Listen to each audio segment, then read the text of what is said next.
Hello my friends, welcome back to this week's Make It Monday with Bob's Red Mill. It's me again, Matt Weinstein, aka Glass of Weinstein. Today is for our cheese lovers. I'm so sorry to my dairy-free friends, you might want to keep scrolling.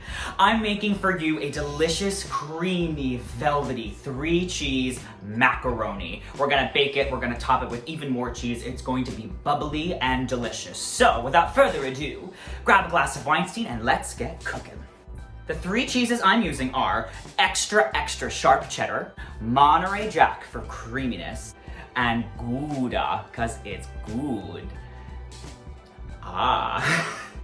So over here I've got 3 different things going. I've got my pot for cooking my pasta, I've got my Dutch oven that we're going to make our cream sauce in, and I've got a little pot over here.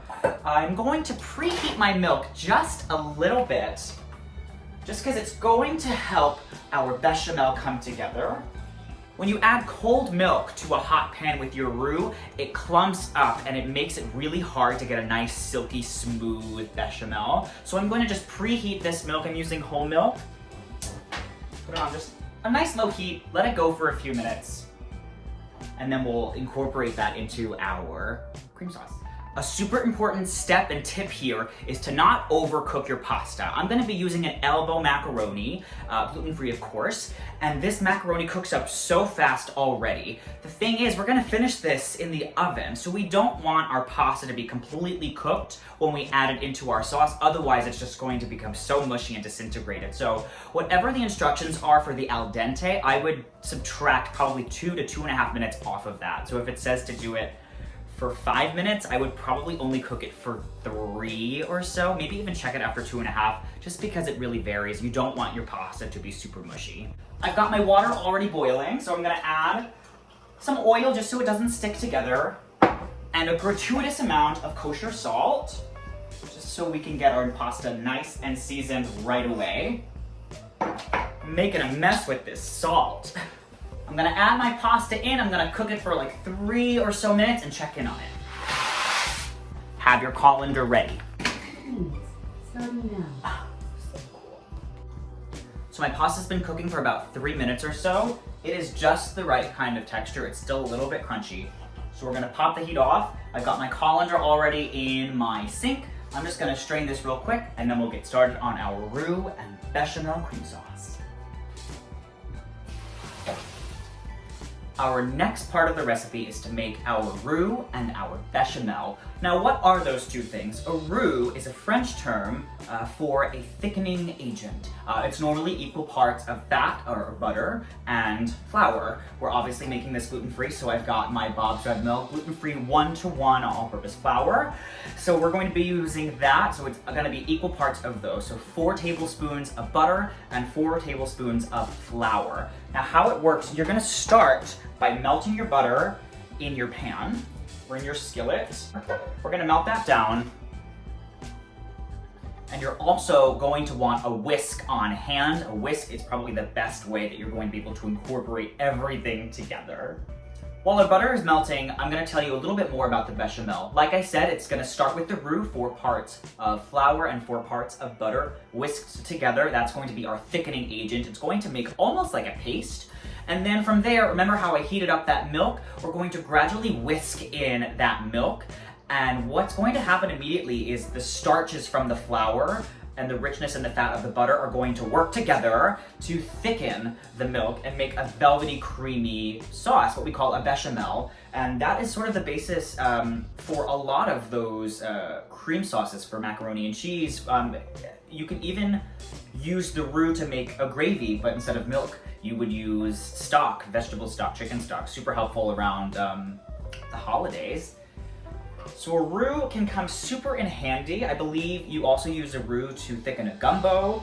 It's sort of transcended just out of French culture into a lot of other cuisines as well. So my butter is almost finished melting. I've got my flour already measured out. So again, 4 tablespoons and 4 tablespoons. And then I've got 4 cups of my milk. What's super easy is you can just get one of these little guys from the store, and that's 4 cups right there. So it's perfect. Don't have to measure anything. You literally just pour it in the pot, let it heat up. Great. This looks perfect. Anybody else love the smell of melted butter as much as I do? It's just fabulous. All right, I've got my 4 tablespoons of our Bob's Red Mill 1-to-1 flour. Making a mess, always making a mess. And we're just gonna whisk this together. And you're gonna wanna cook down the flour for about 2 minutes or so. It is immediately starting to make that paste that I want. It's gonna be a nice light brown color. Yeah, we really wanna cook out that raw flour taste. It's also not safe to eat raw flour. So just cook this down. And if you're using a cast iron or a Dutch oven like this, make sure that you're using a rubber whisk, otherwise it will scratch the heck out of your pan, and that is the last thing we want is scratched kitchen devices. Makes my heart hurt just thinking about it. The aroma of making a roux reminds me of cooking macaroni and cheese with my mom growing up. We used to try to make these roux all the time, and when I was young and overly ambitious when I was a teenager, I didn't always get the ratio right. I would get a little overzealous with the flour or the butter. But the aroma is always the same. Super nutty. That, again, that smell of that melted butter is just, it's just intoxicating, I think. So you're just gonna start by gradually pouring in your warmed up milk. Again, we didn't want it super scalding hot. We didn't want it to boil because then it kind of starts to curdle. We don't really want that. We're not really making cheese today. And right away, I'm starting to see that it is already starting to thicken up. You really want to be good about using your whisk to get all of those edges, all of those little nooks in your skillet. Okay, beautiful. And just be diligent with your whisking. It'll take a few minutes to come together, but the technique is all there. We did everything that we needed to do. Now it's just kind of up to the ingredients to do their thing. The bechamel is starting to come together. I can feel the change in the viscosity here.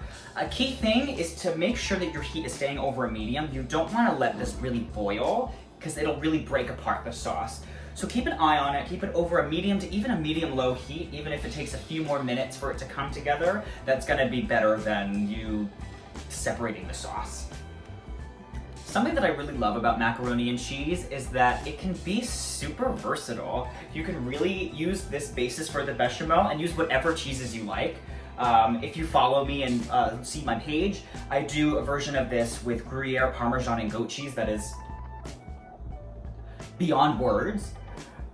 So that's something that I really love, is you can really just sort of start with your roux, start with your bechamel, and just throw in whatever cheeses you have. The more cheeses, the better. I don't think you could ever have too much cheese. That's not really true. You probably can. I've upgraded to a bigger whisk. Our bechamel has really come together. Once it really starts to coat your whisk really beautifully, you'll know it's just about ready to go. For the next step, when we're adding in the cheese, I'm actually going to turn the heat off. I'm going to let the residual heat from the pan and from the bechamel melt the cheese on its own. I don't want the cheese to burn or get stuck and burn on the bottom, because then it's just gonna sabotage the whole thing, and we don't want that. So, kill the heat. Big important step, kill the heat. It's time to start adding our cheese. So again, we're starting with extra sharp cheddar. I love using a super sharp cheddar. To me personally, a mild cheddar, I just find it a little bland. I don't think it really has the personality that an extra sharp cheddar does.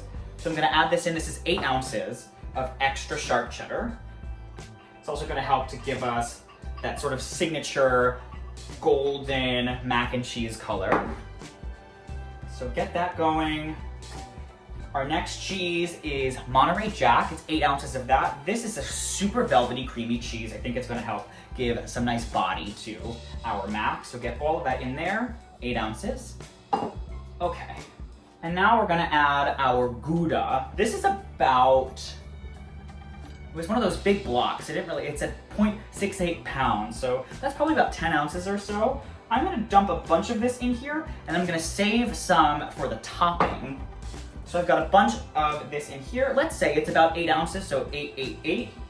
That's what, 24 ounces of cheese? It's a pound and a half of cheese. This is the texture you want. Super silky. Oh my goodness. I'm gonna give it a little taste test. See if I need anything in there.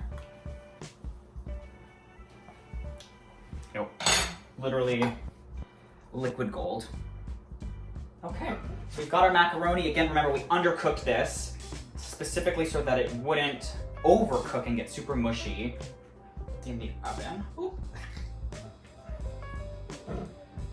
So just fold the noodles in, get everything, oh my gosh. Compose yourself, Matt. Get everything nicely coated. And you can use any kind of pasta shape that you like. I think an elbow noodle is kind of classic, but I've done this with rotini. That's fun because it gets all in those little nooks, and when it bakes, it really holds up. But the elbows, I think, Our last step before popping this bad boy in the oven, we're just gonna finish with another layer of cheese on top. That's that extra Gouda that we had.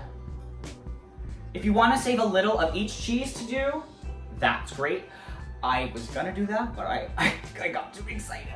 And then, whichever brand you like, grab some breadcrumbs. This is just to give it a nice crunchy top. And just sprinkle them pretty gratuitously all over. I'd love to one day make my own breadcrumbs from scratch. Let me know if that's something you'd like to see. And because I'm a mess, I mean a messy cook, I'm gonna take a paper towel and just wipe down the edges, just so it doesn't get crazy burnt. Just do a quick little inspection. That's fabulous. I've got my oven already preheated to 400 degrees. We're gonna pop this in there for about 20 to 25 minutes till the top gets a little bit crispy, so the whole thing is bubbly, that it all has time to get to know each other, the cheese and the noodles. So in it goes, 20 to 25 minutes, and we'll check in on that in a little bit. I'm gonna start cleaning up my kitchen because there's cheese everywhere. Our macaroni has been in the oven for about 25 minutes, so safety first. I don't think you're ready for this.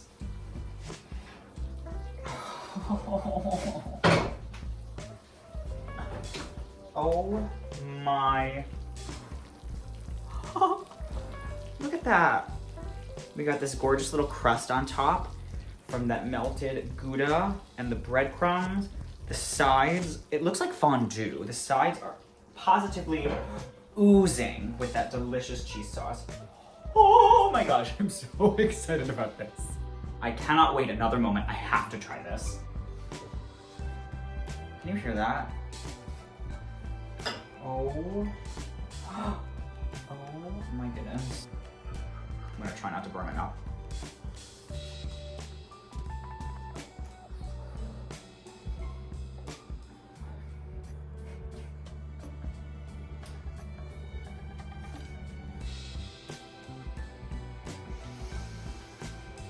Whew, that's all.